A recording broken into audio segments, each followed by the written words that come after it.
Hello and welcome. You're with India today, watching our special on the T20 World Cup, Battle of Champions. Now, if you thought India versus Pakistan was a big game, now the India versus New Zealand game has now adopted a much higher proportion of importance. And I say that for two reasons. One, because we know New Zealand hold the edge over India when it comes to ICC tournament. So they're going into this encounter with a better record. And on the other hand, this has now taken the shape of a virtual quarter-final. That's why we have a star-studded show. Joining me in the studio is former India left-arm spinner in Pragyan Ojha. Also joining us will be former India captain in Sunny Gavaskar, as well as former New Zealand captain Ross Taylor in a short while from now. But first, let's listen in to what is the latest from the Indian camp. This was Virat Kohli talking on the eve of the India-New Zealand game. He was asked about all the haters, all the trolls that have been abusing the Indian team after that Pakistan loss, and Virat has made his intent very clear.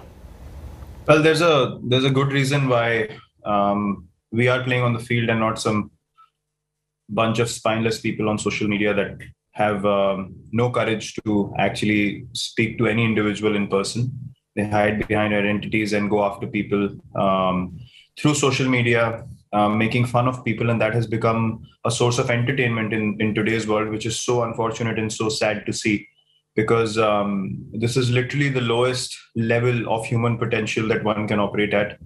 And that's how I look at these people.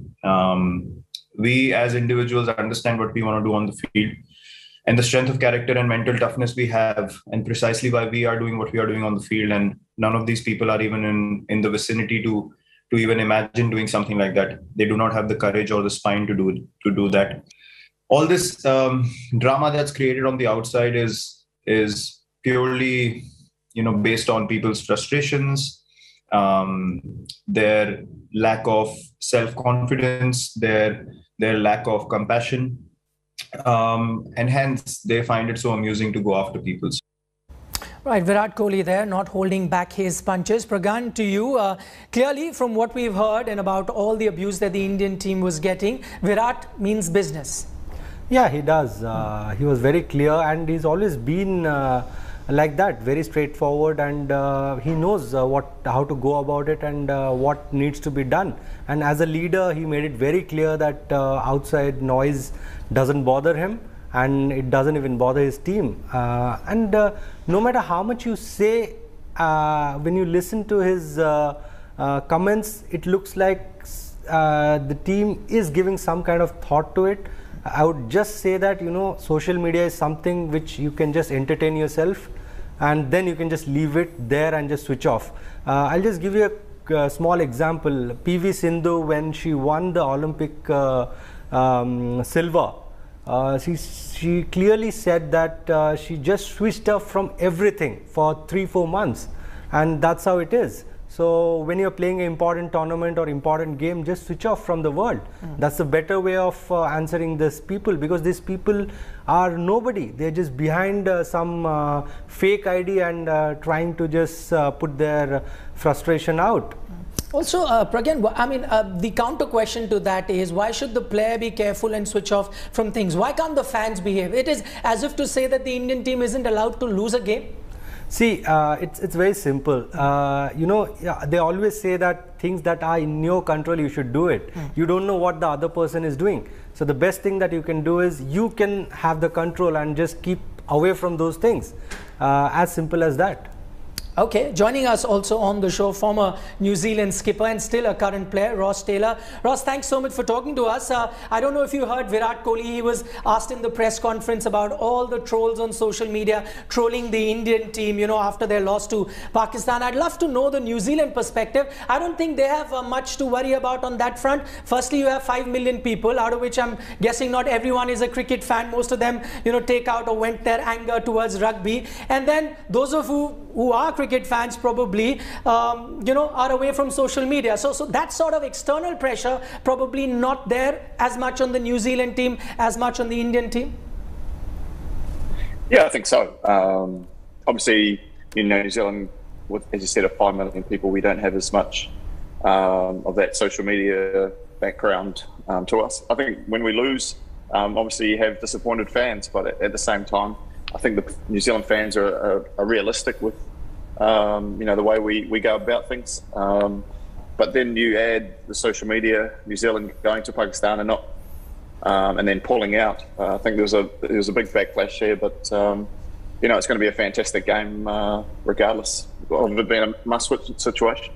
Okay, as someone who's been to New Zealand, I have to endorse Ross's view as one of the loveliest people that I've come across are the Kiwi cricket fans. They absolutely love their sport, so no question of players getting trolled there. But stay on with us, Ross Taylor and Pragyan Ojha. Let's also listen into Virat Kohli. Now, there's very interesting sort of an aspect about this particular tournament. That's India and New Zealand both have played just one game, and by the time they face off against each other on Sunday, there'd be other teams in the same group that would have played 3 games. Now, why is there so much discrepancy when it comes to one team having played just 1 game, the other having played 3, and some teams have had to wait almost a week to play their next encounter? Virat was asked this in the press conference, and this is what he had to say. It's been a long break for us. It's been a lot of time waiting and just doing nothing really. For us as a team, now we are just itching to go back on the park and just be competing again and look to correct the things that didn't happen well in the first game. Pragyan, let me start with you. Merit in what Virat Kohli is saying, that he was sitting doing nothing. How do you think this break would have panned out for the Indian team? I think always when you're entering a tournament and playing a tournament of this magnitude, you should always take it in a positive way. It's good that the captain of the Indian team is eager to go onto the field. I think something that has helped him and really motivating him to go out there and perform against New Zealand and the other teams that they're going to face. Okay, it can work out 2 ways, Ross, when you've got such a long break, and I'm saying that in hindsight because both teams have lost their first encounter. One, it gives them enough time to look back in retrospect, see the kind of mistakes they may have made, and then work on it. The other could be, and the other argument could be that it breaks the rhythm. Once you start the tournament, you want to continue to play. How do you think it might pan out for both these teams? Yeah, I think the way, I've been in contact with the other players, and obviously they've prepared for this, but they've got 4 games, bang, bang, bang now. So, cricket is about momentum and the momentum against both New Zealand and India at the moment. But, they play a lot of cricket. Both sides are very experienced. This will be a little bit of a distraction, but I think, it's 2020 is on the day, and I'm sure, with all the experience that both teams have, that will come to the fore over the coming hours. Let me just look at India's perspective here, Pragyan, because we had a few injury worries, especially with regards to Hardik Pandya. We'll get into the playing 11 later, but does this sort of a break allow you to have those niggles sorted out? Yes, it's not a big break. When you're talking about Hardik, we saw, Ishan Kishan came in to the field. Hardik was not there at all, and the whole 20 overs Ishan was fielding. So that is something which will help Hardik to a certain extent, but it's not a permanent solution. End of the day, we have to see how fit Hardik is, because it's a very important game and he has to be 100% there whenever they ask him to bat, bowl or field. Before I go to Ross, one quick question to you, Pragyan. You reckon, because I'm talking about the scheduling, you reckon a lot of commercial aspect is also involved? India being the showstopper of this tournament, you could call them, attract plenty of sponsors, plenty of interest. So it's best to have them play over the Sundays. And because these are the 2 big games that India would have played, one against India versus Pakistan, the other India, New Zealand. So Sunday was probably the appropriate day to play. I think that would be a little harsh because I don't think that is how it is planned. Maybe this is for the first time India is getting such a long break during a tournament, but I don't think it is planned that way. I'm very sure BCCI and ICC wouldn't have thought that way. Okay, let's turn our attention to the New Zealand team, and because we're privileged to have Ross with us, let's get into specifics. Ross, one thing that we've been talking about leading up to this particular encounter is the wood that New Zealand has over India when it comes to ICC encounters. Is that something that would give the Kiwi team more confidence when they take the field on Sunday? Yeah, I think so. But in saying that, a lot of the players have never played India in an ICC tournament. So I was really stunned when I saw the result with the way New Zealand have played against India. We've always enjoyed playing in India, but they've had our number on many occasions. But it just seems something at an ICC tournament that we've had the wood over them. But that means nothing when it comes into this game, tomorrow. But I think the New Zealand side will definitely look at little aspects of that. But I don't think there'll be too much made of it.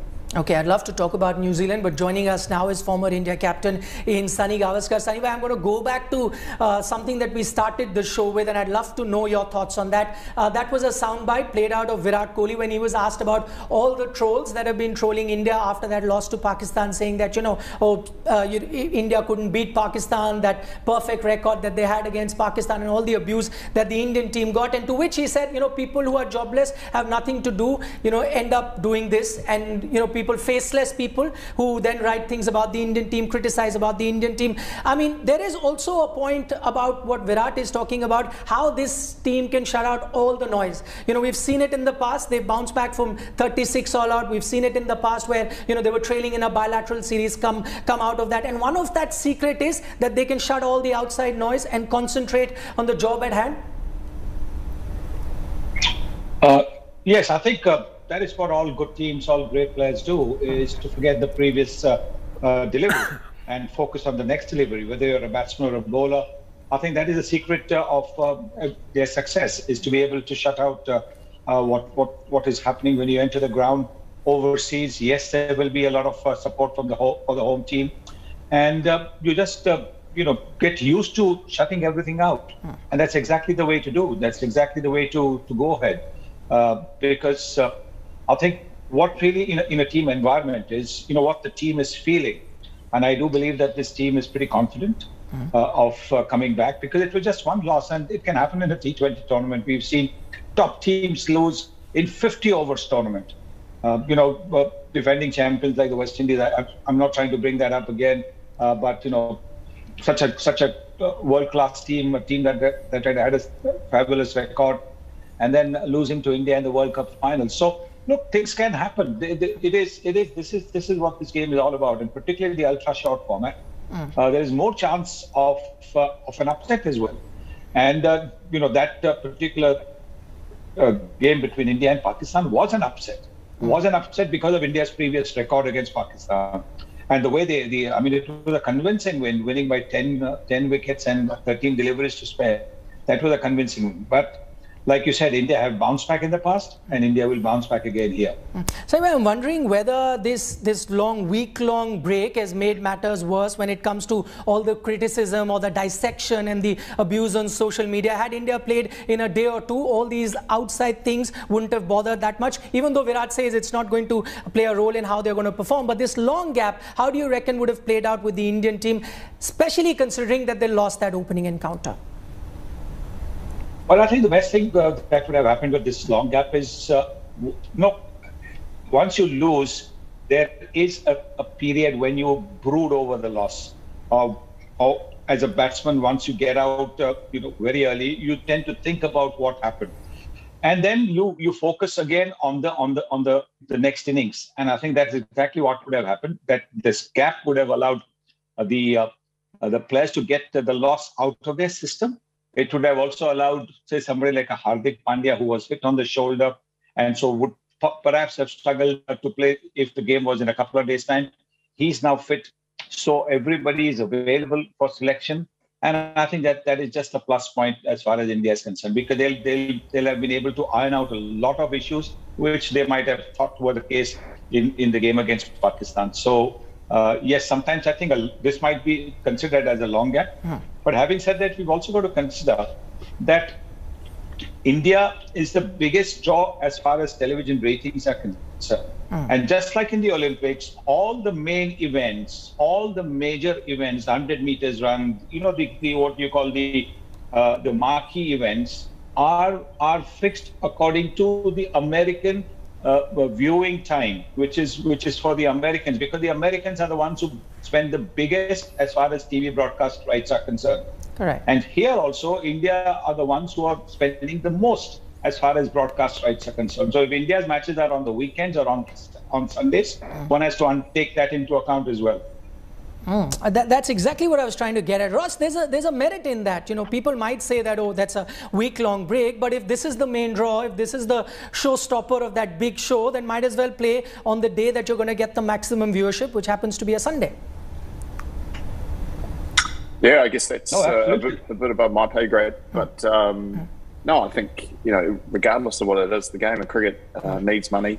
And whoever the team is, to fill that time slot and to be in there, it's nice for New Zealand to get that prime time spot. I can't say that would have probably been the case at the start of my career, but you know, it's something that the team should be proud of, that they're seen around the world, and that's such a positive light. But you know, I can't wait for this game. You know, both teams need to win. It should be a fantastic event. All right, it's all down to all the times that Ross, that New Zealand has beaten India in these ICC tournaments, so which is why it's now become, you know, one of those marquee clashes. But on that subject, Ross, I'd love to come to you as well. What would be that one thing? We'll talk about, you know, things that India need to watch out for versus New Zealand. But tell me from a New Zealand perspective, what is that one thing that the New Zealand team would be wary of when they take on the Indians? Well, I think if there was any time to play India, it was in that first game, and you know, Pakistan. You know, I wouldn't say caught them on the hop, but you know, got their one over them. There's definitely not going to be a complacency in this Indian side. They know what they need to do to win, and New Zealand don't have that surprise element that they might have had, like when we beat them in the first game in the 2016 World Cup. There will be none of that come here. But you know, New Zealand know that Kohli's a big part of this team, and you know, trying to shut him down and from a batting and a captaincy point of view is going to go a long way to, you know, stifling a little bit of their momentum, you know, regardless of whether we bat or bowl first.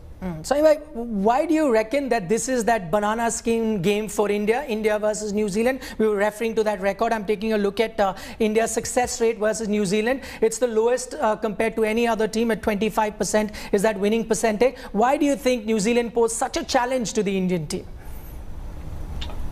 Because New Zealand have always had world-class players.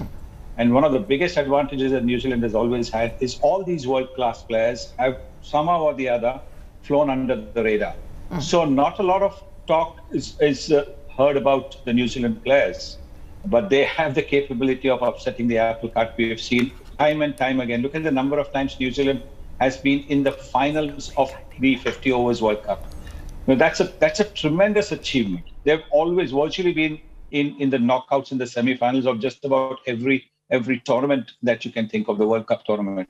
The first ever Champions Trophy, I think they won way back in Kenya. So they are a team that actually likes to stay under the radar, and that is where the surprise element comes in, as Ross was telling. They have some players about whom the world doesn't know too much. So maybe there's not that much, you know, data available as to what those players' strengths and weaknesses are. And therefore, suddenly when you encounter them, they can surprise you. Also, I think it is a very well-rounded team. It's a terrific mixture of youth and experience. You see some of the newer guys in the team who are very good T20 players. They've got the experience of Williamson. They've got Saudi. They've got Trent Bolt. It is a top team. And that's why it is a banana peel game for India tomorrow. Pragyan, thoughts from you on this, you know, versus New Zealand? You've also played against New Zealand. What is it that makes them so dangerous when it comes to very crucial World Cup or ICC encounters? I think, as rightly Sunnybai said, that this team stays a very close unit. You know, they always fly under the radar, and it's like they balance it very well. That's what I feel. You know, they don't take the pressure too much, and every time you talk about ICC event, nobody keeps New Zealand as their favorites. That is the reason maybe they don't have that extra pressure. When you talk about India, every time India is playing any tournaments, you know, there is extra pressure on them. So I feel that is the biggest difference. Skill wise, both the teams are brilliant, superb, just there. But when you talk about pressure, you know how it happens in India and how it is in New Zealand. All right, Pragyan Ojha, Sunny Gavaskar, Ross Taylor, stay on with us. Plenty to talk about as far as the New Zealand team is concerned. We're going to take a short break, but on the other side, we'll take a look at some specifics from the Kiwi team. A few very key matchups that could really eventually have a very, very big impact on the result of the encounter. Welcome back. You're watching Battle of Champions. We're building up to that India versus New Zealand game. And now let's take a closer look at the Kiwi team, the kind of challenges that they will pose for the Indian team, from Trent Boult, the left-arm fast bowler that could trouble the Indian openers, from Tim Southee's swing, as well as the spinners might come into play. And then they have the experienced Williamson as far as their batting is concerned. Here are the threats that the Kiwi team poses. Easily the second favourite team for everyone, New Zealand are known to punch above their weight in the ICC tournaments. India have been at the receiving end against them on more than just one occasion. Once again, India will have to be wary of the Black Caps, considering the balance they have in their ranks. First, their bowling. Slow. Trent Boult with his left-arm pace has often troubled the Indian top order, something many other left-arm pacers have done in the past. Having a look, and he's Southee. While Boult gets majority of the attention, Tim Southee has been another thorn in the flesh for the Indians, especially Virat Kohli. Across formats, Southee is one of the three bowlers who has dismissed Virat Kohli most number of times. Southee, Jimmy Anderson and Moeen Ali have all got the Indian captain out 10 times each. 72 from 55. Mitchell Santner may not find many takers in T20 format, but his experience will be crucial. That's gone fine.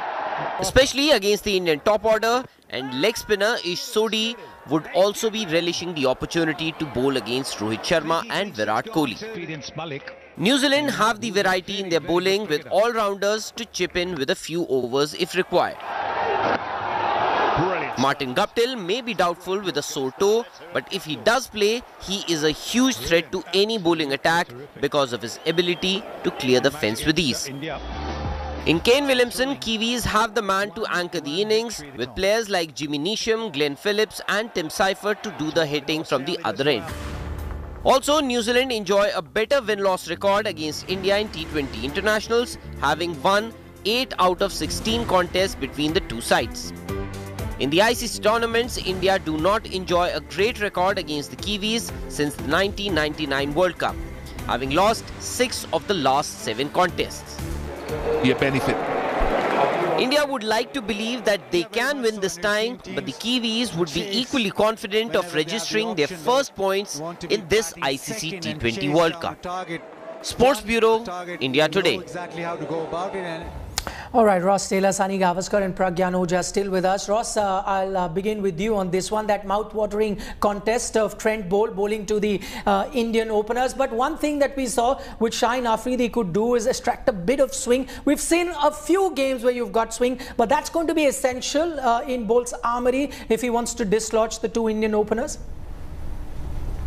Yeah, very much so. And New Zealand team will look to Trent to set the tone and put pressure like Shaheen Afridi did, against India a few days ago.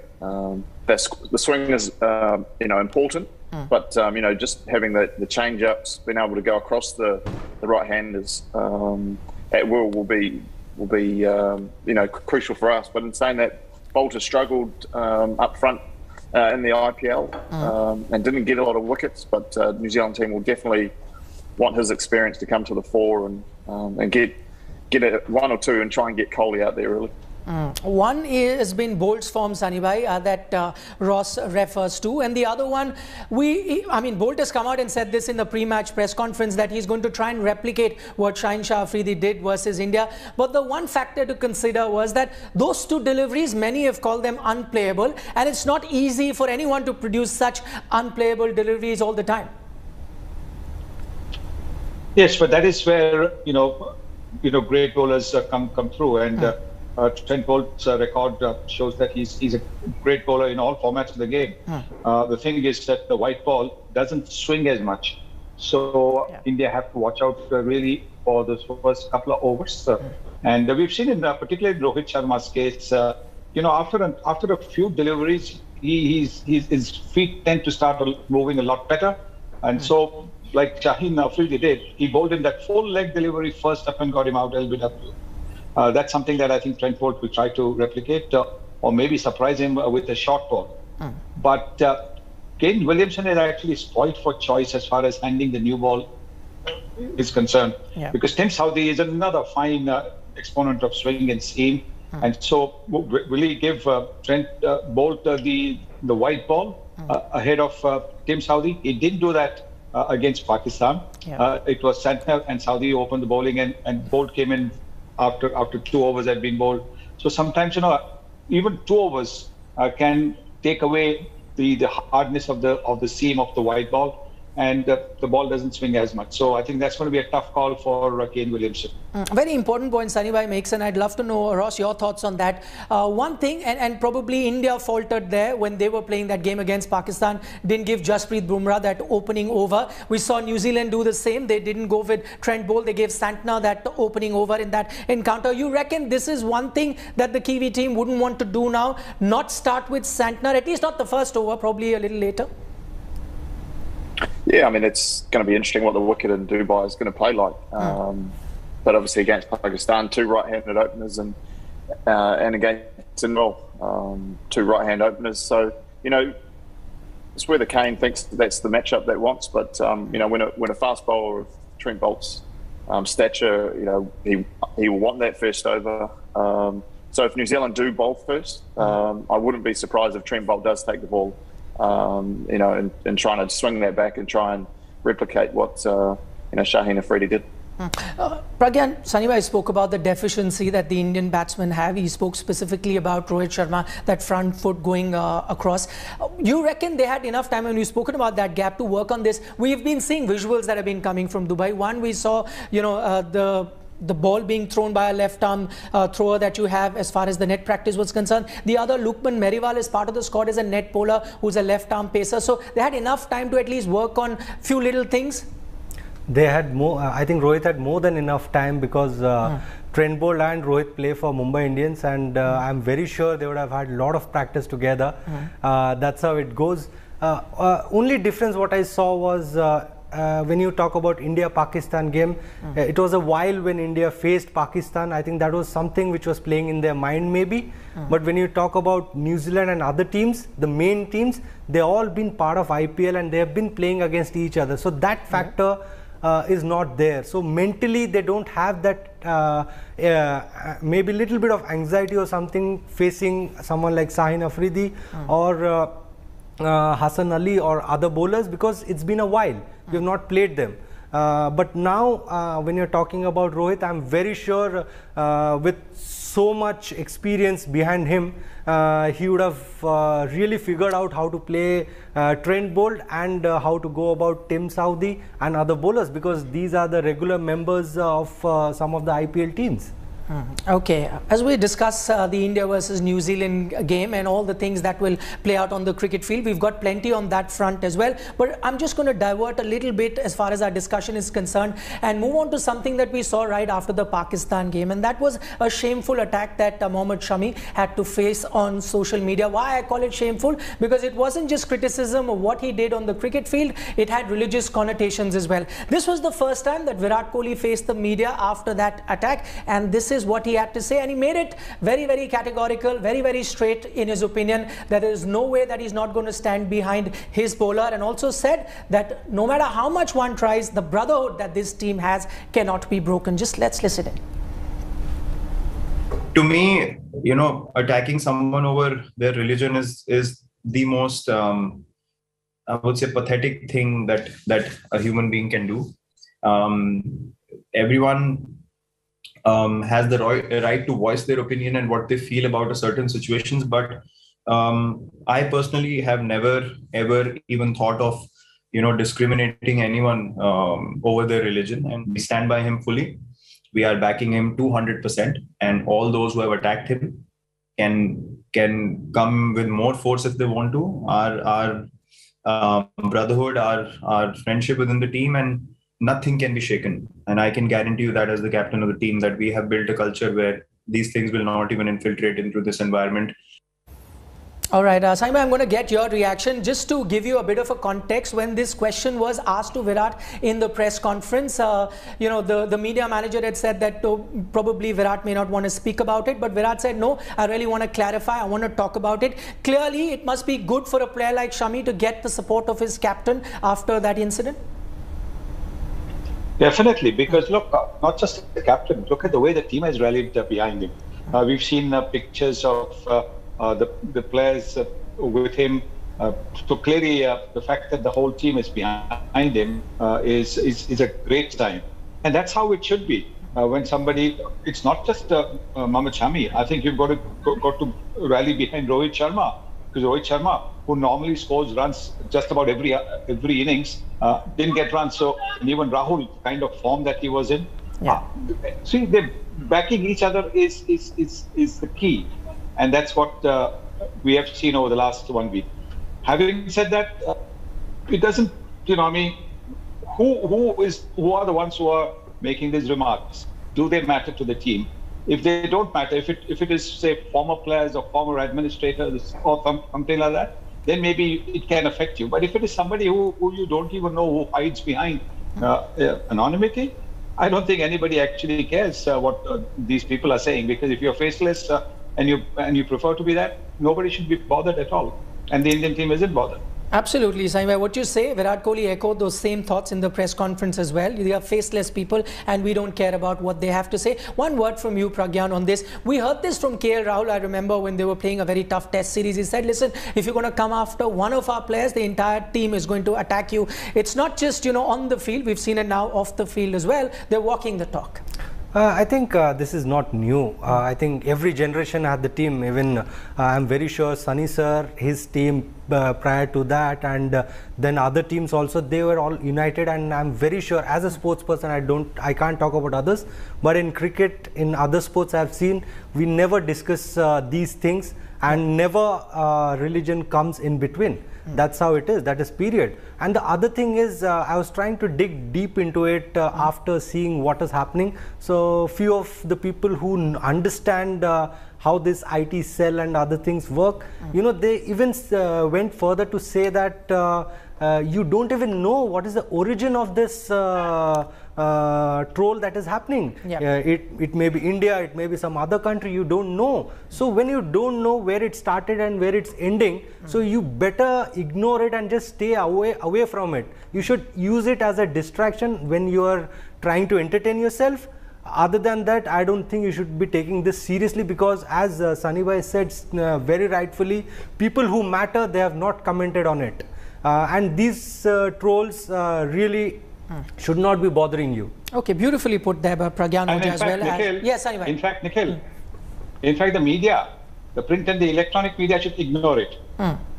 By bringing it up, the print and the electronic media, you are actually fanning it. So if you ignore it, then it will perhaps stop. The fact that you all make a big deal about some anonymous person saying something about our top performers who are giving their blood, sweat and tears every day on the field, that is how these people are encouraged to do something like this. You guys ignore it, this will stop. Right. Fair point, Shami Bhai. We take that criticism, you know, and there's merit in what you're saying. Sometimes it may happen that there could be certain miscreants who actually do that, and to ensure that some of these miscreants don't do it ever again, the kind of noises that the Indian team is making now, this should serve as a warning to them that, listen, no matter what you try, even if there are a handful of people who are trying to do this, they should stay away from the Indian team. So good noises coming out from the Indian team. I'm just going to now turn our focus onto what is going to happen between India and New Zealand, and plenty of talk as far as the Indian team is concerned. Should Shardul Thakur now be inducted into the playing 11? And this was also a question that was asked of Virat Kohli, and this is what he said. Yeah, he's definitely you know, a guy who's in our plans constantly, you know, making a case for himself, and he is definitely someone that can bring a lot of value to the team. Now, what role he plays or where he fits in, that's something that I cannot obviously talk about right now, but yes, Shardul is someone who's got great potential and he will add great value to the team. Okay, whether Shardul comes or not, that was one very major talking point. The other being that, has India been missing a sixth bowler? And this was also asked of Virat Kohli in that same press conference.